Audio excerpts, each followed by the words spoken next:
Ayun yung malodi. Meron tayo dito multimeter. Hindi gumagana yung grip mode niya. Ayan.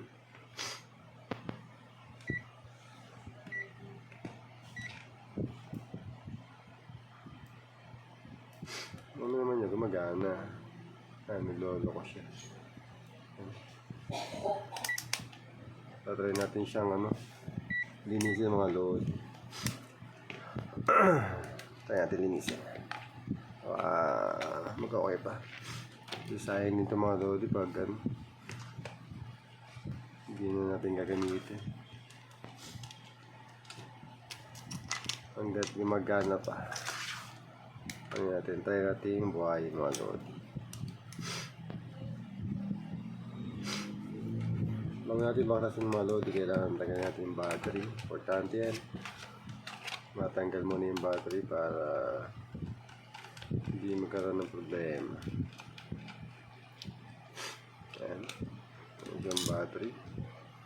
Dalawang AAA.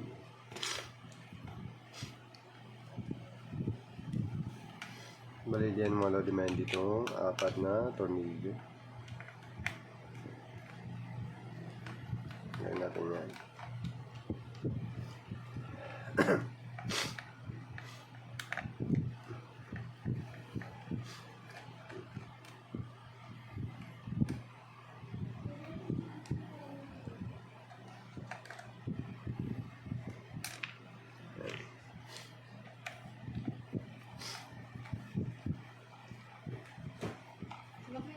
Ay.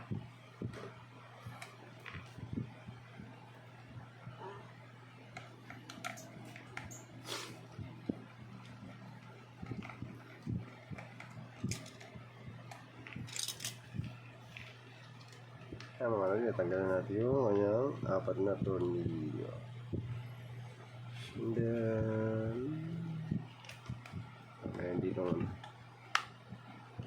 Tatanggalin natin yung dito.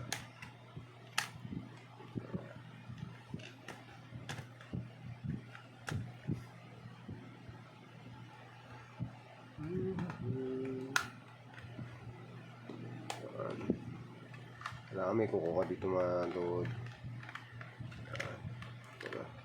Push lang natin ito.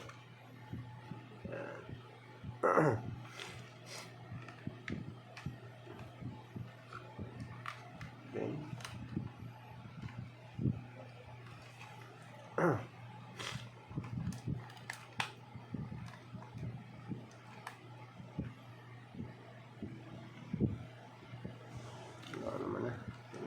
Oops. Tanggal natin mga load. Ito yung loob niya mga load. Yan. Mayroong dalawang fuse. Yan.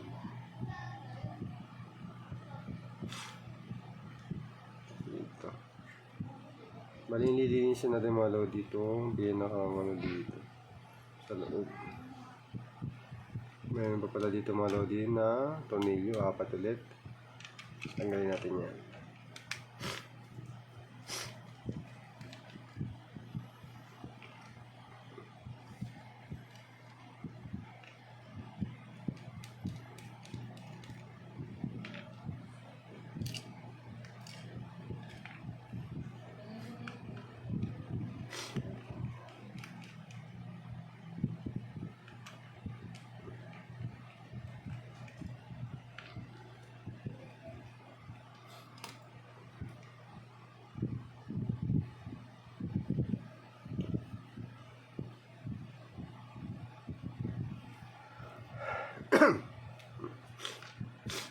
Then dahan-dahan natin ito tatanggalin.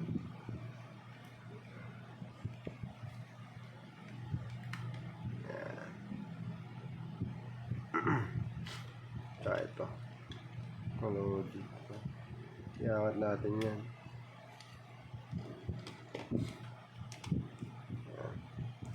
Suwal na natin itong pataas.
dito.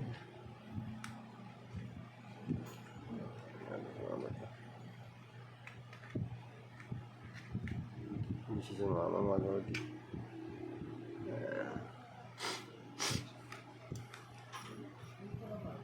Ayan yung mga lodi yung kanyang ano. Kailangan mapicture natin para malaman natin yung paano pagbalik. Alam natin.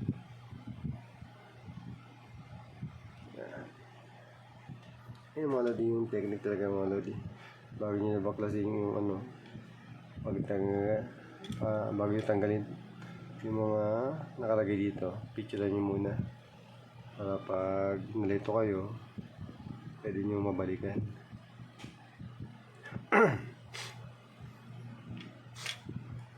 Hindi lang mga lodi, unahin natin ito. Try natin linisin ito ng ano, light of fluid. Light of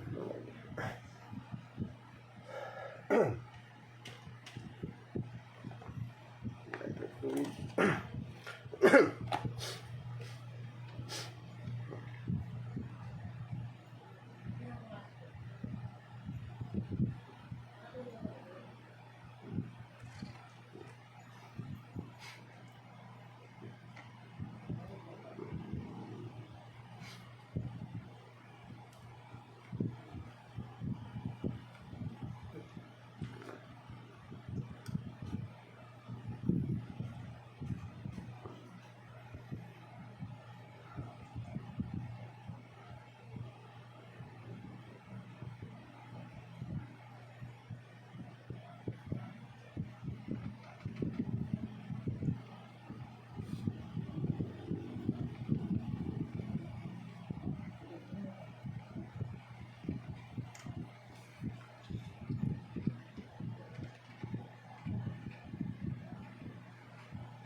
Bali mga lodi, dito yung dinadaanan nito kapag nag-change tayo ng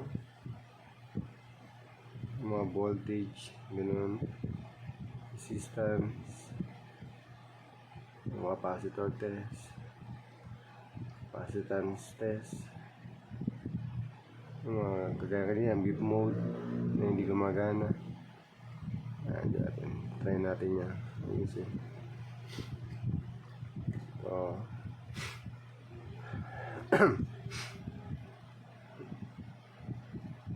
natin yan.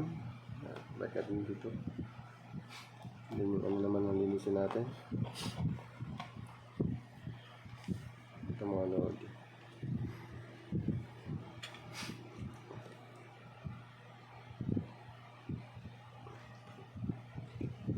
Linisin natin ito. Ito yung pwedeng nadudumihan kaya hindi siya naglalapat. Pwedeng madumihan.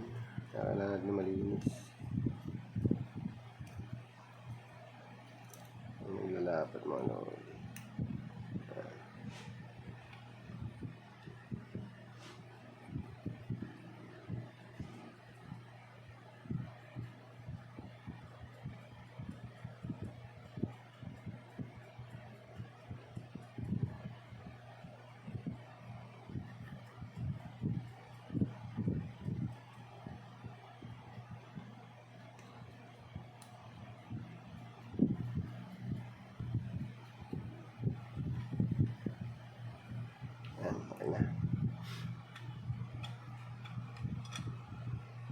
Ito yung mga lodi na ano, malinis na natin. Try natin balik. Umubra na. Okay na siya. Check natin itong goods. Ano naman.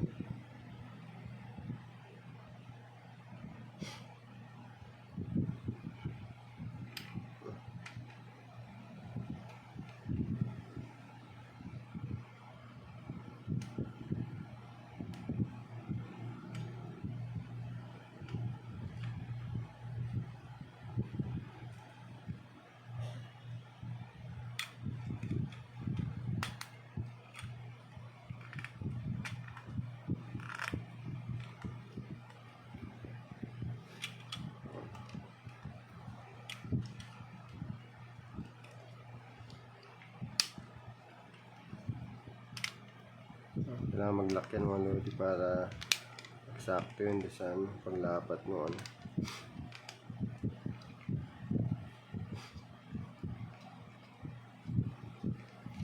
Lamatin yan. Ngayon muna try natin. Yan, hindi mo natin siya sasara. Try natin siya.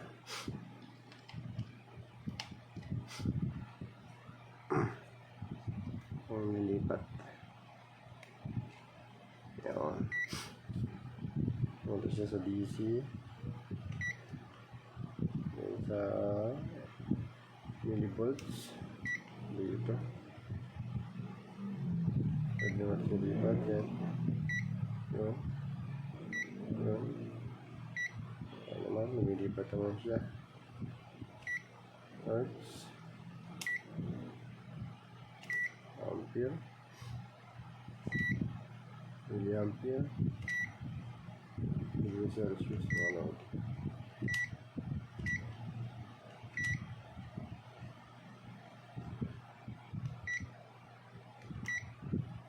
Okay. Oh. And then yan. Try naman natin mga load nan. Naka-on to. Hindi. Ang solder. Ano? Solder tool. Lalagyan natin to para ma-check natin working yung beep mode. Yan.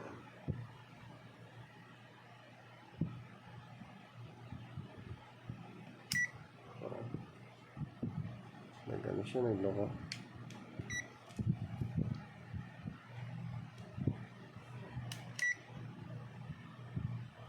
Yan. Pag nagagalaw siguro mga load yun, nagkakaroon siya ng issue. Tulad nito.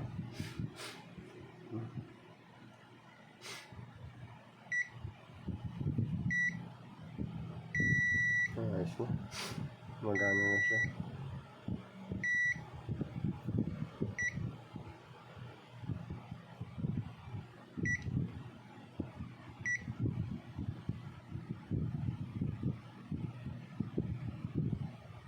Okay na.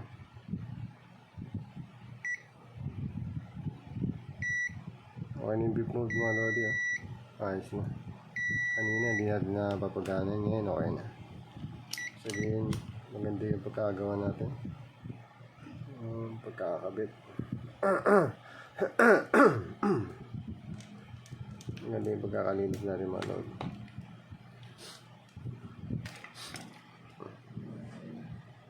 Dapat kasi ito, lapat na lapat. Yan. Okay, dapat.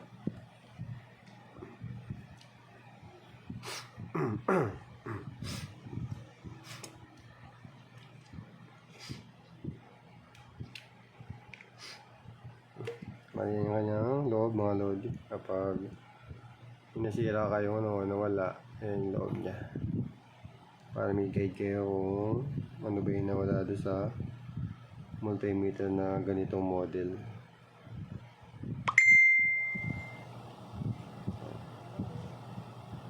At ito kadugtong na magkadugtong.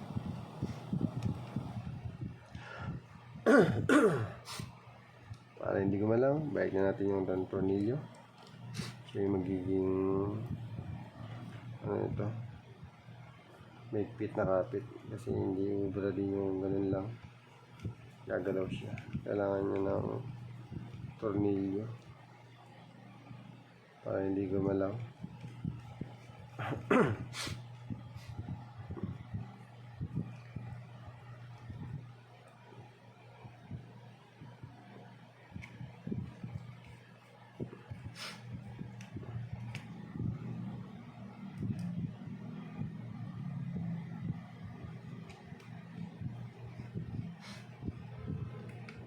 Ayan. Tapos na. Wala na. And then, balik natin to. Paano pwesto. Ganito. Ayan. Yung sakto.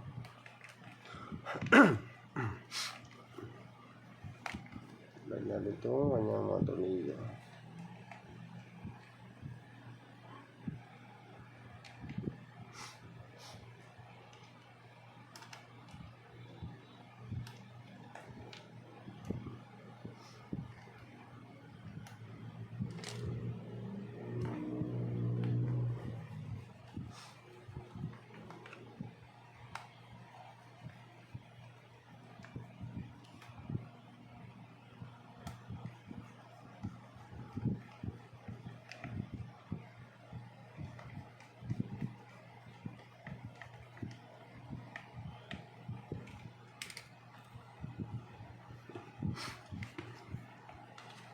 Pagka natin ito ng ano, mas magandang battery mga lodi. Para bago talaga gawa natin. Kasi natry naman natin ito gumagana. Para mas perfect. Ano yun?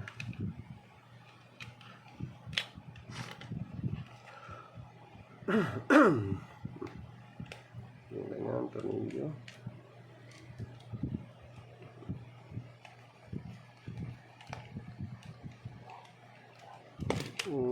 Tatanong yung malo dito yung model nya, Zotac ZT102 cut 600 volts cut 3, 1000 volt cut 2. Ayan, final test mga lodi. Try natin, testing natin.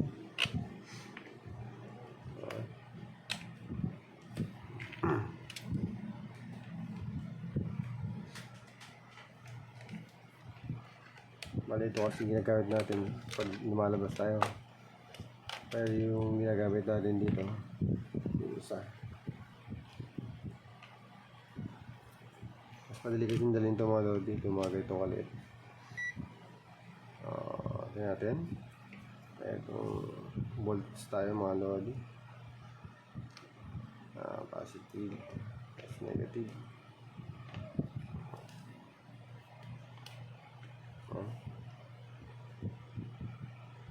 Kita mga lodi, okay pa ito. Maganda pa, 1.6 volts. Pero yung ano niya, 1.5. Pero lumagpas yan. Mataas yung kanyang capacity, 1.6. Maganda pa ito. Maganda pa yung kanyang voltage. Kasi malalaman natin dito sa isa. Ito 1.5. So, good pa rin ito.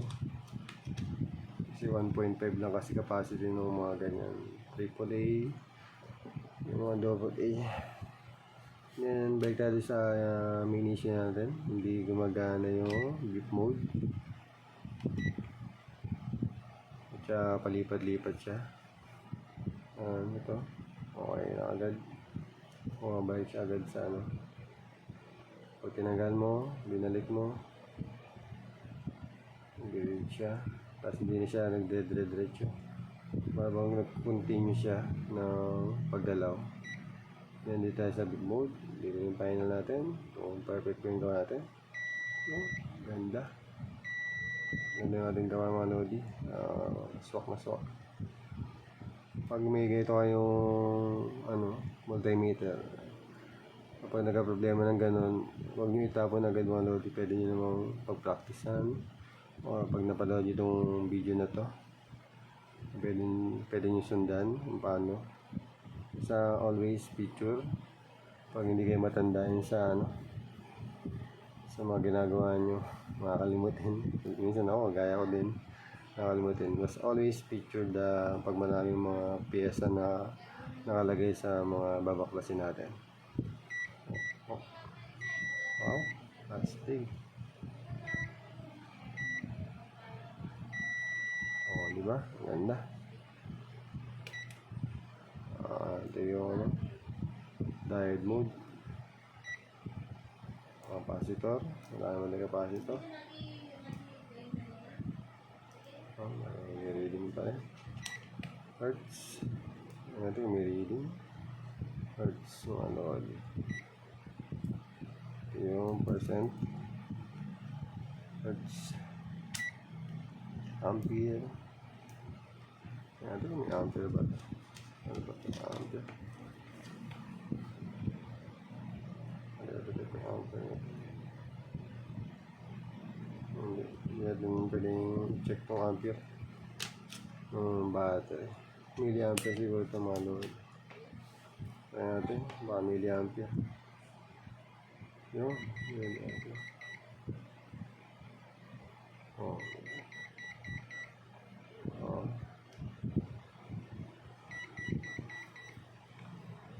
Sabay ka rin natin. Tumutunog. Ayaw nyo mga load. Ito yung degree Celsius. Ayan, yung na-detect niya ay 30 degrees Celsius. Tapit natin sa electric fan.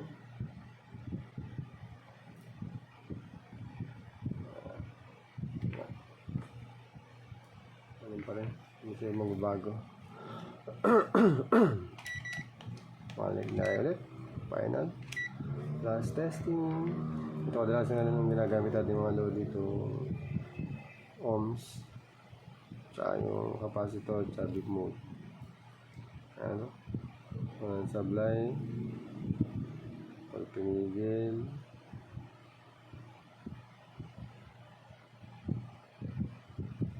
Ayan, okay na. Kapag nilagay sa big mode, ang ganda, lakas. Yun. Okay mga lodi, kung nagustuhan itong video nito, please like and subscribe na lang mga lodi sa aking channel. Always check mga lodi. Thank you for watching. Bye bye.